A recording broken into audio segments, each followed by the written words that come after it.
रास्ते को बतलाने के लिए जो भावी। नमस्कार, आप देख रहे हैं कैमूर दर्शन और मैं हूं नीरज कुमार। कैमूर में पुष्पम प्रिया चौधरी ने किया रोड शो और की चुनावी सभा। कैमूर जिले के रामगढ़ में आज प्लूरल्स पार्टी के अध्यक्ष पुष्पम प्रिया चौधरी ने प्लूरल्स पार्टी के प्रत्याशी इंद्रेश सिंह के पक्ष में रामगढ़ में रोड शो किया। उसके बाद नुगांव में जनसभा को भी संबोधित किया। वहीं पुष्पम प्रिया चौधरी ने कहा कि बिहार आने का मकसद बहुत ही साफ है। मैं कोई जुमला बोलने के लिए यहाँ नहीं आई हूँ। राजनीति में तमाशा होता है और मैं तमाशा करने नहीं आई हूँ और न ही जुमला बोलने आई हूँ। आगे क्या कुछ कहा पुष्पम प्रिया चौधरी ने, आप खुद सुनिए। आदाब। और मुझे बहुत खुशी हुई है यहाँ आके। कैमूर में दूसरी बार आ रही हूँ, बहुत ही अच्छा लग रहा है। इतनी सारी संभावनाएं हैं कैमूर में, रामगढ़ में, जहाँ पे अभी हम लोग खड़े हैं वहाँ पर इतनी सारी संभावनाएं हैं। आप में से बहुत सारे लोग मुझे जानते होंगे, मेरा नाम जरूर सुना होगा, बहुत सारे लोग नहीं जानते होंगे। पार्टी है हमारी, इसका नाम है प्लूरल्स पार्टी। अभी आचार संहिता है तो यहाँ आने का, बिहार आने का मकसद बहुत ही साफ है, बहुत मामूली सी बात है, सबके मन में वही बात है, अब आगे बढ़ना है। यहाँ पे आप लोग जितने भी लोग खड़े हैं सब अपने ही लोग हैं, सब बिहार के ही लोग हैं, सब कैमूर के ही लोग हैं और शायद ही किसी के पास नौकरी है। मैं कोई जुमला बोलने के लिए यहाँ पे नहीं आई हूँ। राजनीति में जो तमाशा होता है, ना ही वो तमाशा करने आई हूँ कि बड़े बड़े बातें करके और जुमला बोल के और निकल लो। जो भी बात बोलूंगी सच्ची बात बोलूंगी, थोड़ी सी कड़वी हो सकती है, दिल से बोलूंगी। 2020 में अब अभी हम खड़े हैं सभी लोग यहाँ पे। 74 साल पहले हम लोग आजाद हुए थे। वो आजादी इसीलिए मिली थी कि आज जब हम 2020 में खड़े होते तो सबके पास नौकरी होती, एक बेहतर जिंदगी होती और नुगांव में एक डिग्री कॉलेज होता। पर इसमें से कुछ भी नहीं हुआ, कुछ भी नहीं हुआ ना। ये बात तो बिल्कुल सही है, किसी के पास नौकरी नहीं है।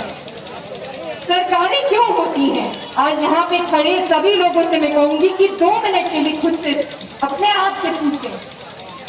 सभी लोग जो यहाँ खड़े हैं, आप जब भी कुछ भी खरीदते हैं तो आप टैक्स देते हैं। वो टैक्स इसीलिए जमा होता है कि सरकारें आए और हमारी जिंदगी आसान करें, ताकि हमें संघर्ष नहीं करना पड़े। लेकिन वो होता नहीं है।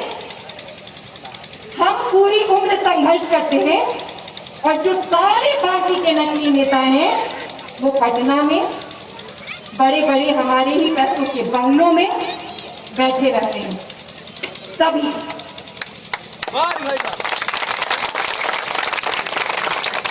नहीं, हमसे दुश्मनी करने आई, मुझे बस आगे बढ़ने में इंटरेस्ट है, दिलचस्पी है।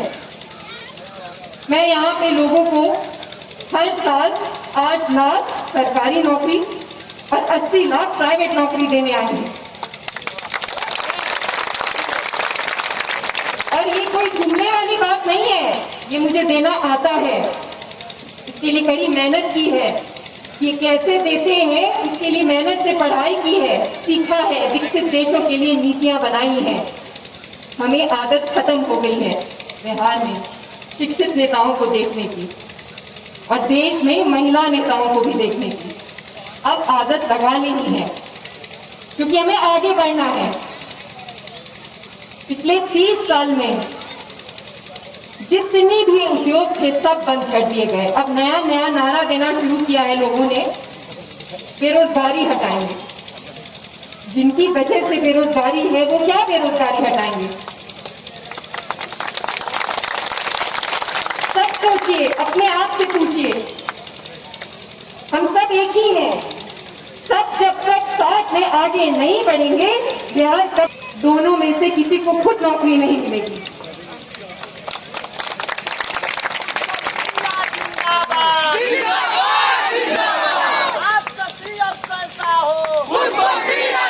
गरीबी ही हटाओ नारा दे रहे हैं। गरीबी हटाओ का वही मतलब होता है 400 रुपया पेंशन दे देना, हर चुनाव में ऐसे 400 रुपया कुछ दे देना। 45 विभाग को अच्छे से काम करने की जरूरत है। हम क्यों पूरे देश में सबसे पीछे हैं?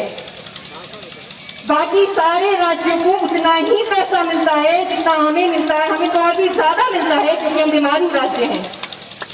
तो हमें केंद्र से और भी ज्यादा पैसा आता है। तो कहाँ जाता है वो पैसा? पता नहीं चलता, मुझे तो कहीं नजर नहीं आता।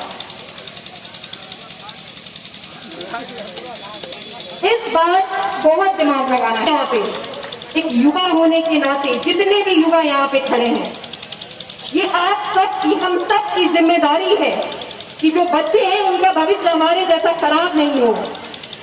हमारे देश को बहुत मुश्किल से आजादी मिली थी।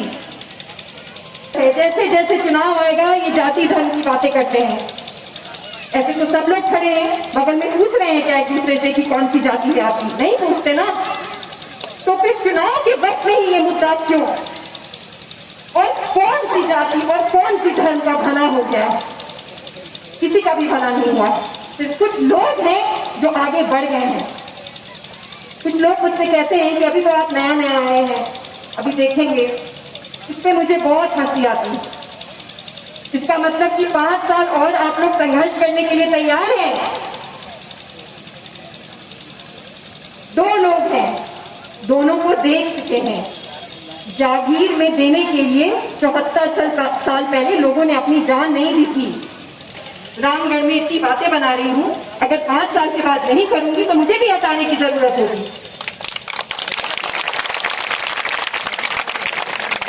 नेता लोग चाहिए कि उनसे जाके बात करने का मन करे, उनसे डर नहीं लगे या गुहार नहीं लगानी पड़े कि हम आपसे कब मिल लेंगे। साफ छवि वाले नेता होने चाहिए। और जैसा नेता मैंने आपके लिए चुना है यहाँ पे, एक शिक्षित व्यक्ति इंद्रेश जी। आप कहते थे विकल्प नहीं है, इस बार विकल्प है और बहुत लंबे वक्त के बाद बहुत ही बेहतर विकल्प है। कहीं कुर्सी पे बैठ के बाल पकाने की जरूरत नहीं होती है अच्छा शासन चलाने के लिए, और ना कि किसी का अच्छा होना चाहिए और उसमें काबिलियत होनी चाहिए। और वो काबिलियत बाकी किसी में नहीं है। फिर क्यों 5 साल और इंतजार करना है? इस बार निर्णय लेना है, आगे बढ़ने का निर्णय। मैं यहाँ काम करने के लिए बस आई हूँ। पूरा एक रोड मैप है, उस रोड मैप पे काम करना है और आगे बढ़ना है। जो बुनियादी सुविधाएं हैं वो देनी है। पूरे बिहार का ट्रांसफॉर्मेशन करना है, बहुत बड़ा ट्रांसफॉर्मेशन। कैमूर का ट्रांसफॉर्मेशन करना है। सुना नहीं है यहाँ पे किसी ने, मुझे पता है। इसलिए मन में वो शंका होती है कि अरे ये तो हो ही नहीं सकता। हो सकता है, किसी दुनिया में होता है, किसी दुनिया में नीतियां बनती हैं और जगह राज्य आगे बढ़ता है। ऐसे ट्रांसफॉर्मेशन वाली नीतियों में मैं भागीदार रही हूँ, मैंने होते हुए चीजें देखी हैं और यहाँ भी होगा। आप लोगों का तो मुझे नहीं पता, लेकिन मैं एक बिहारी हूँ और मुझे बिल्कुल भी मंजूर नहीं है कि बिहार सबसे पीछे रहे।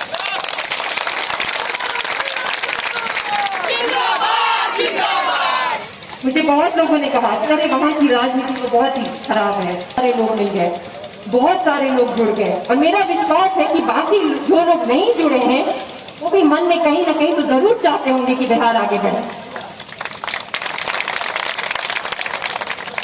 हम सबने एक ही संघर्ष किया है।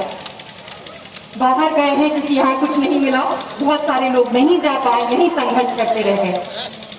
और एक बिहारी होने के नाते आप सबको एक बात कहूंगी, सब तमाशा है। आप सबको पता है कि सबने तमाशा किया है। चुनाव के वक्त में अपना झंडा पकड़ा दिया है और उसके बाद लोग गायब हो गए। अब चलिए आगे बढ़ते हैं, एक नया बिहार बनाते हैं। जुमले वाला बिहार नहीं, असली वाला नया बिहार। नहीं शुरुआत करेंगे इस बात को कभी नहीं बनेगा। जब तक हम जिंदा हैं तब तक तो नहीं होने वाला है। और बहुत ज्यादा वक्त नहीं मांग रही मैं। 5 साल में बहुत तर्क वाली बातें करती हूँ मैं। 45 विभाग हैं। 5 साल में जब सभी विभाग अच्छी तरीके से काम करेंगे, जी हुजूरी नहीं करेंगे, तो वैसे ही काम होगा हमारे राज्य में जैसे देश के बाकी सारे राज्यों में काम होता है। और 5 साल में जो पूरा इकोनॉमिक रिफॉर्म का मेरा प्लान है, जिसके बारे में शायद ही यहाँ पे कोई नेता बात करता है, मैं कह दे रही हूँ आप लोगों को, कुछ नहीं होने वाला।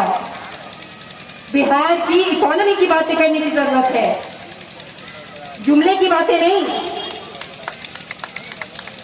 और हर व्यक्ति को, हर घर को, और खासकर गरीबी रेखा के नीचे जो घर है, आप अगर मैनिफेस्टो पढ़ोगे कभी जाके तो आप उसमें देखोगे कि क्या प्लान है।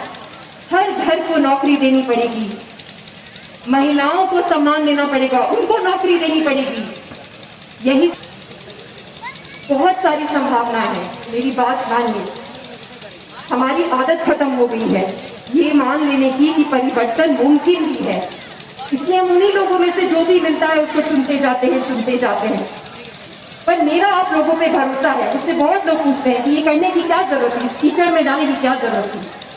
मेरा आप लोगों पे भरोसा है कि आप लोग भी वही चाहते हैं जो कि मैं चाहती हूँ। इस बार साथ होते हैं, सब जाति सब धर्म के लोग इस बार साथ होते हैं। एक प्रयोग करके देखिए कि इतनी बार इन चीजों के नाम पे वोट किया है आज तक।